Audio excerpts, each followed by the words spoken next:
Hi everyone and welcome back to the Colour Cave where we like to play with art stuff. My name is Jem and it is time to unbox the Upcrate for June. I've had to move my microphone and change the settings a wee bit because there's a lot of background noise going on, so I hope I've managed to alleviate that as much as possible. Obviously I won't know until I start editing the video, but I'm trying my hardest here. My microphone's like right here. It's right here. So we've got Upcrate. This is the monthly art subscription box from Germany. And it's the 22nd incarnation of the box. So we get a set of supplies. There's usually a featured artist. And we also get a prompt which is called the Upcrate battle. And we try to create an artwork with the supplies provided to us in the box. So we're going to get stuck in here. So satisfying. Ooh. Now, oh my goodness, it says on the sticker here, please no pencils anymore. I'm always saying when we get a graphite pencil, I'm like, what can I say? It's a pencil. So much so that I made a sticker out of that catchphrase. So I'm assuming that there's not going to be any pencils in here. And I don't know how I feel about that, to be honest, because I quite like a pencil. But let's see. My heart is sinking instantly because I've just seen a box of something that I hoped I wouldn't see. So first of all, we have the Bottle Post, which is the magazine that comes with the box. I really like the this artwork on the front as well, and it's lots of different mediums and people's reactions to them. And funnily enough, the one that's linked to markers is kind of the face I make with markers. We'll look at this later because we don't want to spoil the contents of the box. Okay, so we've got our stickers, and I actually really enjoy the Upcrate stickers now because they're not just a standard format. You've got lots of little circular stickers with the faces on it that matches the front of the magazine. And we also have the sticker from the featured artist, which is Clem's TJW. So we're going to find out a little bit more about them. Here we go. Oh, nice. Clementine St. John Webster. That is the co-captain. This is their artwork, so it's a portrait and it looks as if it's done in oils or possibly acrylics. Okay, so Clem's TJW, which is obviously the initials, artist with Lurcher beside her. Excellent portrait artist. You can actually see the subject sitting with that one. This is pictures from their Instagram. So go and check them out if you like this kind of artwork, and you can check out more of her things. Anybody that paints with a dog beside them, I'm up for that because I have permanent canine company in the cave. Okay, this is our surface and it's gesso board. Exceptional finish, ready to use for incredible detail and colour. The #1 painting panel for oils and acrylics. We have one. This is slightly different because it is a board. If you're using paints, especially with acrylics, you can quite easily paint over the top. Well, with oils as well. You can paint over the top if you make a mistake. I still think this is really stingy. I don't know how much these retail at though.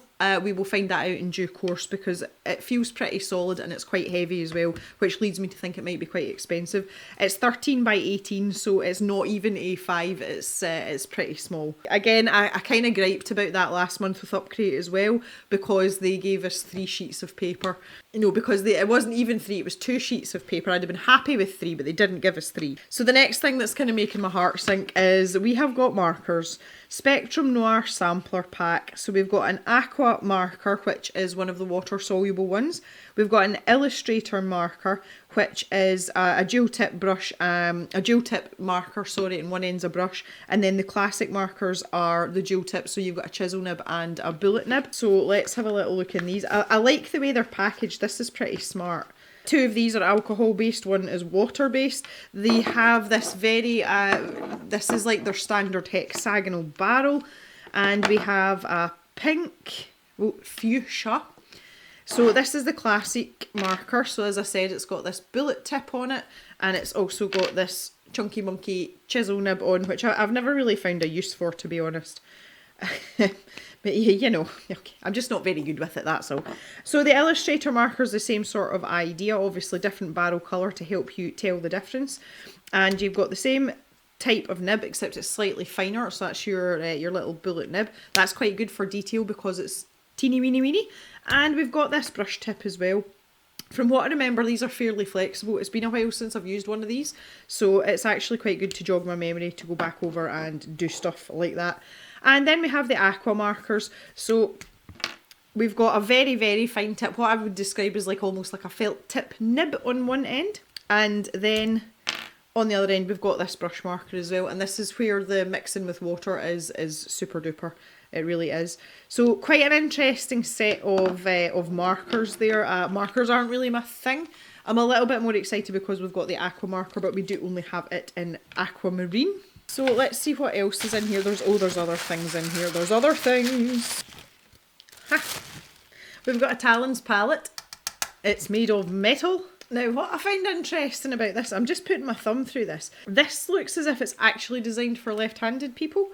That's like the curvature of your wrist there.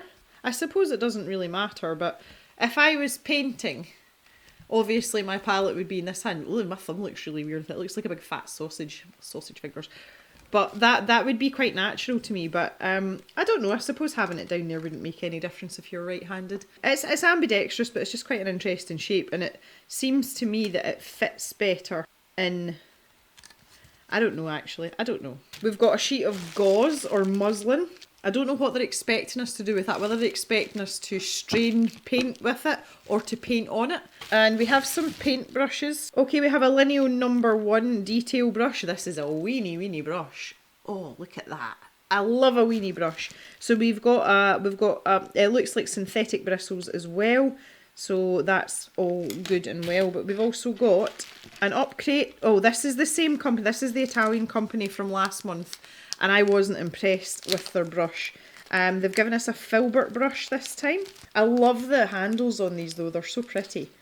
It's not got a size on it or a grade on it or anything. It is actually oil paint we've got. Now, thank the Lord, they've given us oil paint. They have done us the decent thing of giving us the primary colours plus white. This is the way a set of paints should be. You can mix something close to black by mixing these 3 colours together.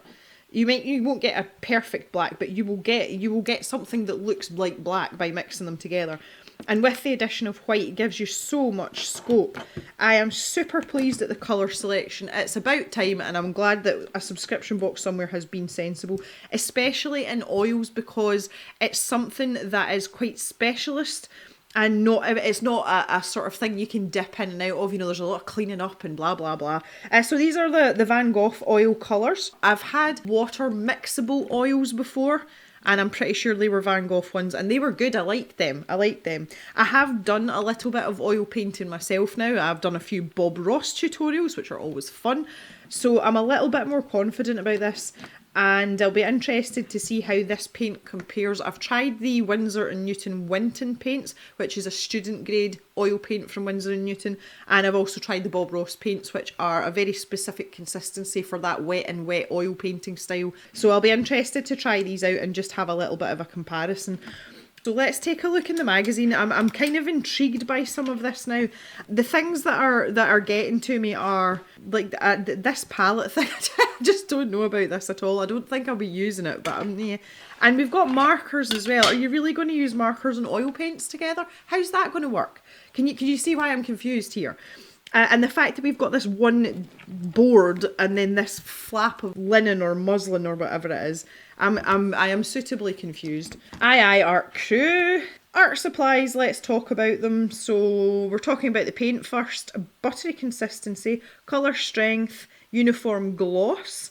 Offers a quality that's suitable for beginners, students in advanced semesters and practising artists. And here's our selection of colours. So I am happy with those. They're retailing at $3.70, but the cad yellow is $4.85, and that's in euros. Just obviously because the pigments that are used in it, cadmium must be more expensive. Here is the full colour chart as well. So if you decide you like them and you want to get yourself some more, you can pick out your colours before you go shopping. Love that. Naples yellow red, I would use that one. And I do like myself a good green. Sap green, fir green. Oh, chromium oxide. All right, okay, stop, Gem. Come on, move on. So here we are, we're back to these brushes, the Borciani Bonazzi brushes. So this is a number 6 filbert. Due to its synthetic hair and the cat tongue-like shape, it's called a filbert. This brush is particularly suitable for rough surfaces and or thicker pastel colours such as oil paints. Short handle, offers more control as you're brushing away. Short handles are good when you are working at close range. So if we're going to be working on this little board, that's going to be perfect. If you're working on an easel, you want to be further away, and that's why you tend to get longer handled brushes. But for what we need it for, that's perfect. I will retain my judgment. As I said, I wasn't particularly impressed with the last brush. This may be different. Also, it's telling you a little bit about the company. They've still got their discount code on. I think they did that last month as well. So if you do like these brushes, you can get yourself a little bargain. The metal palette. This oval metal palette has 12 mixing surfaces to offer you enough space for the colours you need for your works of art. Due to its material and surface, it is easy to clean even stubborn colours. I suppose that's the good thing about a metal palette. Again, it's quite proportionate to what we're doing. The size of it's pretty good for the size that we're working on. I can't help feeling I'm just going to end up in a bit of a mess though. And in terms of mixing as well, that's not a lot of mixing space. If you're going to put your colours in your wells, you don't have much room for manoeuvre there. So, yeah. I kind of like that it's made of metal though, because I've never had a metal palette before. Okay, let's talk about the gesso board or gesso board. These wooden panels are already coated with gesso, so you can immerse yourself directly in the artistic process. The acrylic-based gesso offers a high-quality, roughened surface that gives your colours hold and luminosity. The hard aspen wood is acid-free and does not yellow. Ampersand's gesso boards are environmentally friendly and handcrafted. Retail price €4.39. Could you not have given us two? Could you not have done it? Fallhofer nettle fabric. This nettle fabric made of raw nettle is made of 100% cotton. If it's made of nettle, can it be cotton? The medium weight quality is particularly absorbent to soak up oil paints for corrections. This makes scrubbing the deck or fixing mistakes easy, so we're using this as a tool. I am not an experienced painter, let alone an experienced oil painter. Unless you have made a monumental cock-up, you would just paint over your mistake, unless it's really textured and it's in one of like the last layers of your painting. Let's move on. I'm glad to see they haven't put a recommended retail price on that. The lineal brush. This brush is produced by hand in Germany, so this was little weeny detail brush. It is mainly used for thin paints, but is also suitable for thicker materials such as oil or tempera paints. Particularly practical compared to natural hair, the gold colour synthetic fibres are robust, durable and easy to clean. I'm actually quite a fan of synthetic brushes, so yeah, I would tend to lean towards that. It'll be interesting to see how this copes with oil paint though, especially if it's quite a thick consistency, which I think it's going to be. So we might have to do a bit of fighting with that. Okay, I'm less confused now. These Spectrum Noir markers aren't listed in the product pages, so these are obviously an extra. I am far less confused now. Far less confused. Although I would still have preferred not to get these because I don't use markers and for them to give me another gesso board. So here's the interview with the co-captain and some tips. So we're talking about brushes, using the same brush and being able to clean it. So yeah, I would be more tempted to use this to clean my brush than to wipe oil off the canvas, you know, to correct it. And there's a little picture of this diddy little mixing area in the middle of this palette. Keep colours separate and clean apart from the middle where you can mix to create any colour. Keep the translucent colours separate to the colours with white added. Yeah, because you'll end up with cloudy paint when you don't want to then. There's a how-to video as well on how we created this, the artwork that's featured in the box. So that would actually be quite nice to watch. And here we have the Upcrate battle for Underwater Paradise. Now this was the Spectrum Noir pencils, and what I think is absolutely hilarious is that the ones that have been shown, this one here, you can see how much they've sharpened down the pencils to get to where they're going, and that was one of the complaints I had. The pencils weren't very good. The pencils and the paper didn't go together at all. I'm glad to see that people have made a good job of this though. They've done well with it, which is awesome. It was really good. I didn't enjoy that prompt very much, but I felt as if I just did the best I could with the pencils. Yeah, okay. Oh, goodness me. So the Upcrate winner for Colourless Beauty. So this is from March. This is from the year before. This is from the month before. And we have first, second and third place. This is stunning though. This is absolutely stunning and well deserved. Well deserved. We have our Sailor of the Month. and her name is Juliet. Eat, create, love, repeat. So you can check out her Instagram. I'm really enjoying this painting up here because I can't do things like that. And she obviously likes to work in lots of different mediums as well, which I enjoy as well. Okay, pros of oil painting. Processing time. Basically it takes ages to dry, so you've got lots of time to smoosh things about and correct your mistakes. Colour intensity. Oil paints have an outstanding luminosity. Versatility and mixability. Due to high amount of pigment, it is not necessary to buy a large selection of colours. Countless colour nuances can be mixed with just a few basic colours. Ta-da! I agree with that as well. It does take a bit of smooshing about sometimes, but yep, it can be done. Light fastness. Oil paints are insensitive to light and last a long time in daylight, even without a frame glass. Oil paints are also weatherproof, mould and moisture resistant, and have hardly any tendency to peel off when used as an exterior coating. They can be applied to canvas, cardboard, wood, glass or even stone. Well, I think we'll just stick with our gesso board. Ha, ha, ha. Yes. Like, here's the bit about the markers, that's good. So we're talking about Van Gogh, I'm assuming just because it's Van Gogh paints. It tells you a little bit about him and talks a little bit about his paintings. So that's always good to bump up your art history knowledge.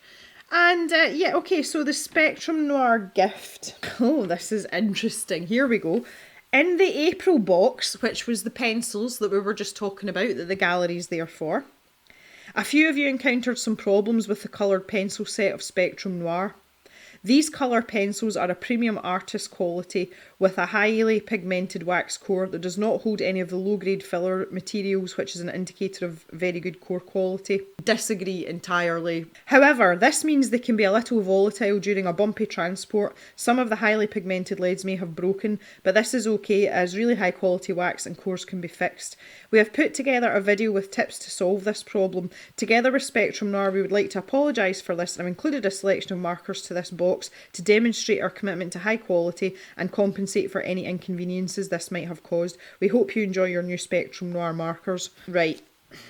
3 unrelated markers does not make up for the fact that the pencil names were wrong compared to what was listed on the tin. Some of the colours were completely different to the dipped ends, and some of the cores had so little pigment in it that they were scratchy. That's got nothing to do with getting bumped about in transit. This makes me really, really angry because they're making excuses. The pencils are not artist grade pencils, I'm sorry. Faber-Castell Polychromos, Derwent Lightfast, I could go on and on. They are artist grade premium quality pencils. I do appreciate that they're trying to make amends with this. There were sharpening problems with the pencils. A lot of pencils you have problems with sharpening because they've been bounced about in transit, because these boxes are not padded. There is no padding in there. It is just the cardboard, a bit of tissue, and then whatever they have actually stored the pencils in. And in that case it was a tin. It's metal, it's hard, they're going to rattle off it, they're going to break. I still wouldn't buy the Spectrum Noir pencils. Loads of you got in touch with me in the comments under that video about how you have bought the sets really cheap and they've been on offer all the time and you're not that fussed about them. But anyway, that clears up my confusion, which is nice. Let's take a look at the prompt. This month's battle topic is reflection. Okay, that's quite a nice prompt as well. We can do something with that. So it's very clear that the budget for this box has gone on the oil paints. I mean, these are expensive, like oil paint's expensive. There is no getting around it. And I really, really appreciate that they have given us these colours. Markers aside, because they're not included, I would rather have had another gesso board. Like, I really would have. We can pretty much do anything we want because we've got these colours, which is rather exciting. I'm thinking like a landscape with a lake, and I know that's not particularly exciting or clever, but we're talking about oil paint here. Right, I'm going to clear this lot away and get set up and we shall get painting and try out these supplies. Right, so I've done a bit of prep work here. I've taken my watch off and changed my top just in case I get any oil on me. One of the first things that I'm thinking about is the fact that there might be a hurdle for some of you. Because it's oil paint, you need to have some sort of solvent to clean your brushes in. And I am using the Bob Ross Odorless Thinner. And what I've got here is, this is what I've been painting from before. So this is like a big tub with a mesh in the bottom so that you can get all the pigment particles off your brush. So this solvent's quite dirty, but what happens is the pigment all sinks to the bottom. I'll show you a photograph side on, I'll put it in the corner there. And the solvent at the top's actually clean enough for you to clean your brush off. I've also got a little bit of clean solvent here, and this is just to thin down the paint if it is really, really thick. When it comes to actually cleaning your brush in between colours, what I'll do is I'll dip it in the bucket with the mesh in it to get the paint off it, and then I've just got a rag here that's got a little bit of solvent next to it as well, and I'll just give it a little rub off. At the end of the process, you want to get as much colour off that brush as possible. After I've done that, I then use this, which is the Master's Brush Cleaner, and this can be used for all types of brushes. And so when you're actually finished your painting and you've got as much of the excess paint off as possible, you can use this with water to condition the bristles on your brush. This is not to be used in between colours as you're painting, that's not what it's for. So I just thought I'd show you that. If I can find a link to it on Amazon, I'll stick it down in the description for you. So yeah, you're needing a bit of peripheral stuff here. Obviously for a subscription box, they can't send solvents in the post. Most countries won't let you send things like that outside of the country. So that was going to be a no-go, but it's a bit of a shame because I'm sure there's some of you out there that have Upcrate but haven't necessarily used oil paint. And you might not have something like this to hand. Even if you've got white spirit or brush cleaner in the house, you know, just the stuff you get from the DIY stores, a wee bit of that won't do any harm as long as you make sure you clean your brushes thoroughly after you're finished. Okay, the other thing I've got here as well is my Perspex palette. I am 100% convinced that this is not going to be big enough to do what I want to do. And I've also got another cheap oil brush here, and this is to mix my colours, and it's just to stop us clogging up this little guy here. So I want to start off by doing the sort of background colour, and then I can do the next layer over the top. Oil paint does take a long time to dry, so if you're doing wet and wet, that's great. It depends on the paints though. I say I'm not that experienced with this kind of stuff, so we're just going to see how we go, just see how we get on. The challenge here is going to be in the mixing. I've decided I'm going to do a sunset-ish over some water, so there's going to be lots of oranges and sort of browny colours. So we're going to have a fair bit of mixing to do, but that is absolutely okay. So let's try the Talons palette, see how we get on here. So I'm going to squeeze out my yellow. Okay, the paint itself actually feels quite soft. It does have structure to it, obviously, because it's oil paint. You know, it's holding its shape, etc. But it's not as thick as the Bob Ross paint, I can tell you that straight off the bat, and it's not as thick as the Winton paint either.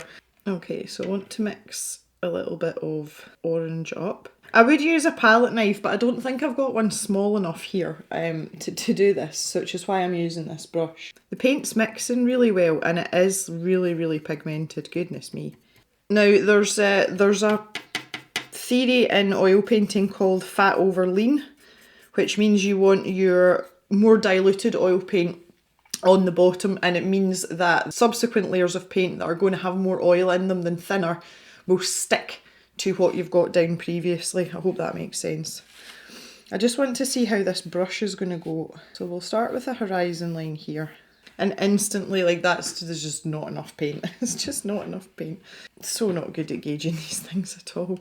I'm not even that bothered about this being a sort of even, uniform colour, because one of the things that I want to do is grab a little bit of white here and just keep adding more white, because I'm going to put some clouds over the top of this.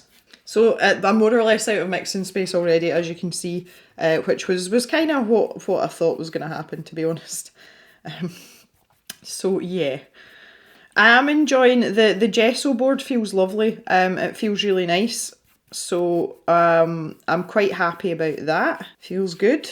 And the paint's going down fairly smoothly on that. The brush, I can't really say much about the brush, to be honest. As I say, I'm not that experienced with these kind of things, but it feels quite firm in terms of a filbert, which is good. That's what you want. I kind of want this to be as flat as possible, so I'm trying to blend this in.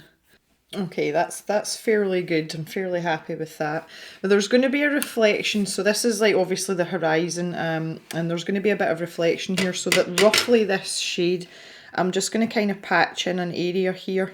You know, well, I'll be kind of making this up as I go along, if I'm honest, but again, bigger brush would have been better here, but that's actually turned out quite a nice sort of almost peachy sandy colour.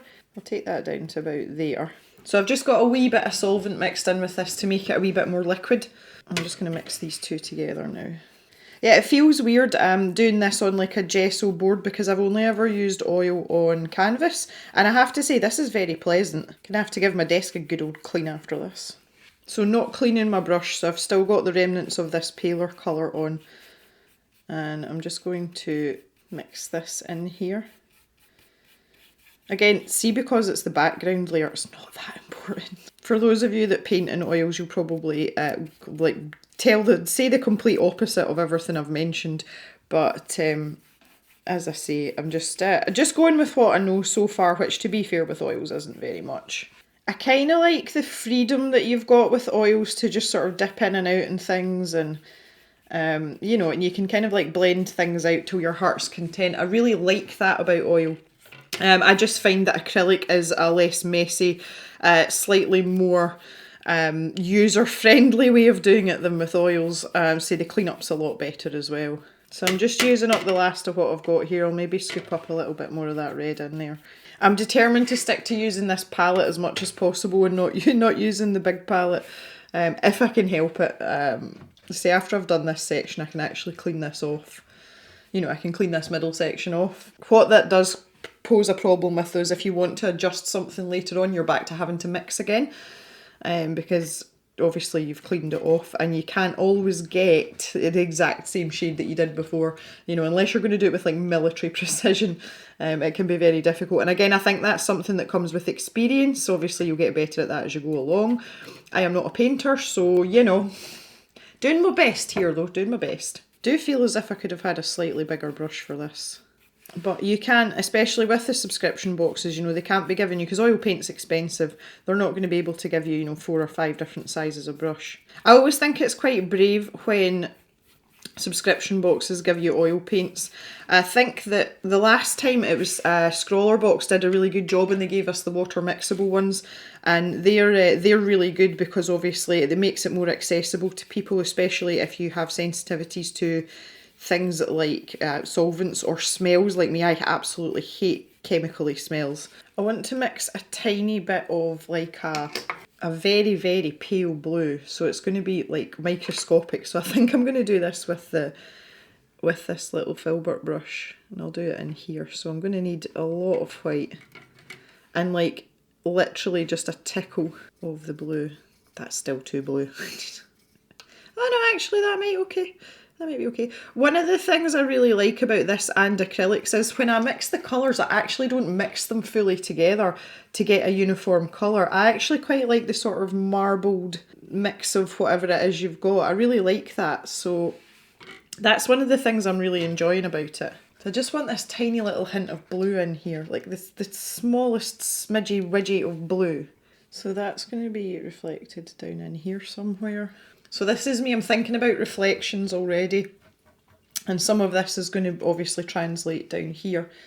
So this is kind of where we're going with the prompt. So I've just put a little bit of solvent on that there, and it's just to blend this out. I want a little bit more of this orange colour here. We need to mimic that down here as well. So this part is now mirrored here, you know, flipped over like this. Now obviously if we mix red and blue, we know what's going to happen, but you need to get the, you know, because we want this dark, we kind of need to go through this as a process. So if I just squish that out there, you can see it's purple, but it's dark. Okay, I'm actually fairly happy with where that is as a colour, which is a miracle. I think I might actually, I'll start with this filbert brush, but I might switch over to that little detail brush. So the edge of the filbert brush should be really good. You just need to make sure that your brush is at a point, you know, it's gone like that, and that'll allow you to get quite a smooth line, she says, hopefully. Not that I want this line to be absolutely perfect. Yeah, let's have a little knobbly bobbly bit in there. We can work away at that straight there, and maybe we can have some sort of hill or something coming up on this side. So I'm not really sure what to do about texture here. Maybe we do want a bit of texture, I don't know. Something exciting on the beach, I don't know. Now I'm leaving an edge there, and that's just where the sun's going to be hitting off the edge of this mass. So this paint that I'm picking up, this is what I was saying about fat over lean. This is just the pure paint. There's no, it's not been mixed with any thinners. And that's, we're going to get that to stick to the underlayer now to give us a bit of a darker, richer colour. I'm interested to see how this smaller brush fares. I'm not entirely convinced that this is up to the job, but we shall see. Because really you would want this for thinner paint rather than thicker paint because it's so tiny. Right, so let's start breaking this up a bit. Yeah, the paint's actually too heavy for this brush, which I kind of thought would be the case, to be honest. You'll have to really water it down, which is, well, or thin it down, should I say, which is fine, but you would need to let everything dry first in order to, you know, to be able to use it over the top. And we don't really have time for that today. I want this to sort of fade out to like a darker part here. So again, might go in with a little bit of blue on top of that. So just by using a little bit of paint, this is obviously the layer underneath is still wet, so it's just going to mix in with that, which is fabulous. I'm going to get some perspective here. Just start to lead the eye in.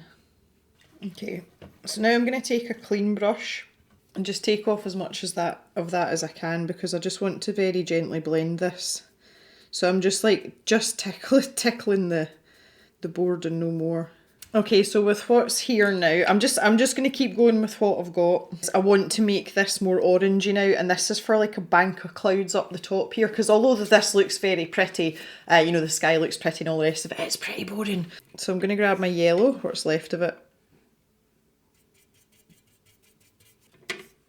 Just scoop up the rest.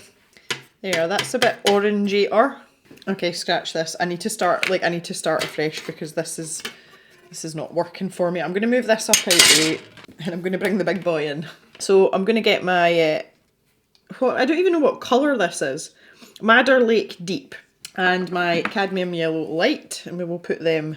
So yeah, I want a bit of a deeper orange than what's here. Yeah, okay, now we're talking. So we'll make this a kind of interesting shape. We don't want it to be really boring. We'll just make it up as we go along. Everything's fine. How many times have you heard me say that? Now I'm going to bring this a lot further down. I'm going to bring it down to like here. See, I've done this all backwards. I really should have done this first before putting in my horizon. As I said, not a painter. No idea about planning these things. Just have fun and make a mess, why not? Now bearing in mind underneath is still wet, so I can blend this out if I wanted to, which might not be such a bad idea, but I want a tiny little line along this horizon here of this colour. Oh no, caught my scenery. Oh no. It still looks not too bad, okay. And then if I take some yellow, because we're thinking now the sun's going to be down here, so there's going to be a reflection on these clouds as well. I didn't mean to squeeze out the blue, I meant to squeeze out white. Oh no. So there's going to be a lot more white around here. This is obviously the lightest area, so again, think reflections. Just plonk that in. I'm getting on really well just messing about with this little filbert brush. Me and Filbert are getting on fine. So I want a bit of interest, a bit more detail in this foreground part. So I'm back to my really dark colour here. And maybe there's like a couple of wee stones or something, you know. See, this is just for interest. It's not really, you know, there's nothing technical here. Maybe I just want to make it a bit more interesting. See, maybe there's things lying in the water and you can't quite make out what they are because you're squinting into the sun. You know, when it's really low and you can't really see what's going on. I kind of want this darker in this corner. I'm going to have to mix up more of a dark colour, I think. Like this corner darker. Okay, so the main sort of feature of this, obviously we've got a reflection, but we need the sun. So I'm going to do this using the Lidl brush, and it's going to be oh, that's way too much. And it's going to be just above the horizon about here. Try and make this as circular as possible. Can't make any promises. Yeah, well maybe make it a little bit bigger than that.